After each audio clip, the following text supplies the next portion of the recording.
In my last video, I talked about the trash horror anime. There's a lot of them out there, so I decided to take the responsibility and give you an anime that is also in the horror genre. But at least this time it's not trash, it's actually good. But not really good, you know, in the middle. And you probably have never heard of it, so it's win-win. Some say that it has bad animation and art, but in fact it's good. Okay, good is a big word, let's say acceptable. Maybe a bit less than that. Okay, never mind the animation part, you may hate it. But there's a bright side, is that you may also hate it. Okay, try to take a guess. No, it's not Big Bang the animation. You lost. The anime is Kemonozume. You know, in normal animes, it takes ages for the main characters to hold hands, and then after several seasons they confess, and at the end, they kiss each other.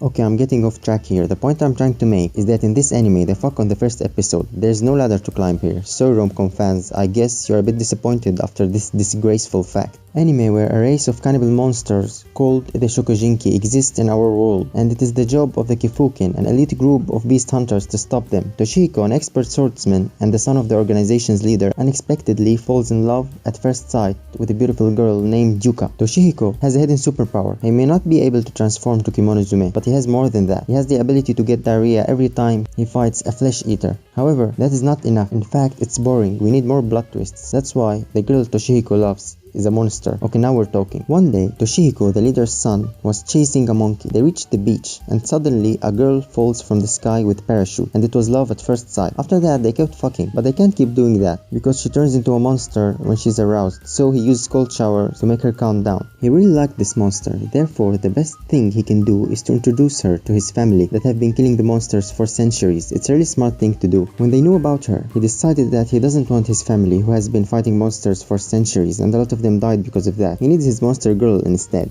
There's a little spoilers ahead, but you don't need to watch the anime. I watched it, so you don't have to. A giant man appears out of nowhere, and it turns out that he's a detective, and you have no idea why he's so big. Actually, the anime ends, and we still don't know how on earth is this guy so big. Maybe we don't need to know about it, because it's an undiscovered secret that will remain hidden forever. Long story short, he becomes friends with Yuka and Toshihiko. He's the son of the most annoying characters, Obasan. If you have opened the internet in the last 2 years and watched educational anime content, you probably have heard of the dirty bastard genre, and after research and countless hours of studying, I finally found the source, the actual core that gave birth to the dirty bastard genre, and I'm glad to tell you that he was this guy all along, Obasan. Some problems begins to appear between Yuka and Toshihiko because they can't sleep in a comfortable place. They tried bondage, it did not work for the sleeping place, of course, and cold showers are not effective anymore for the sleeping place. Yuka is pregnant, and Toshihiko got kidnapped by Yuka's boyfriend. Now the battle between the potential fathers begins. Is he the loyal Toshihiko, or is he the flesh-eater boyfriend? Again, the anime ends and we still have no clue who the real father is, but Toshihiko somehow believes that it is his own, and he accepted him into the family. Yuka got out of control and ate poor old lady, but to be honest, she liked her flavor and said to Toshihiko,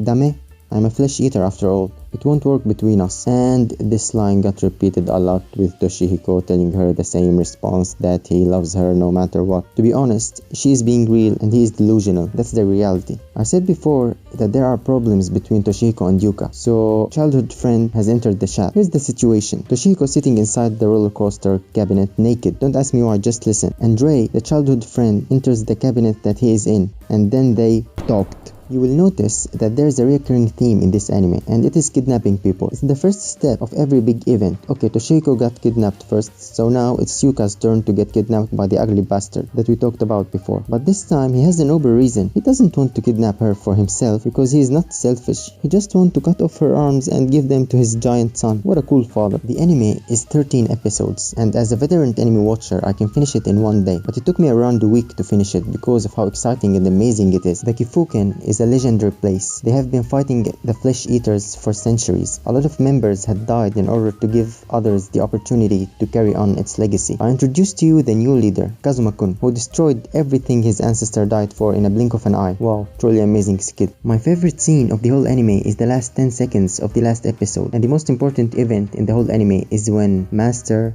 finally sees his girl. That is not a spoiler, it's just a useless scene that I like. I don't want to spoil everything just in case you decided to watch it. All jokes aside, I really like to watch different kinds of animes with different art styles and unique animation and storytelling. There are some dumb stuff happened in the end, but overall it's good to watch animes that does not feature an overpowered MC that even his farts are deadly. Okay, that was all for today's video. Hope you all liked it. If you did, check out my last video to witness the actual trash in your own eyes. Okay, bye.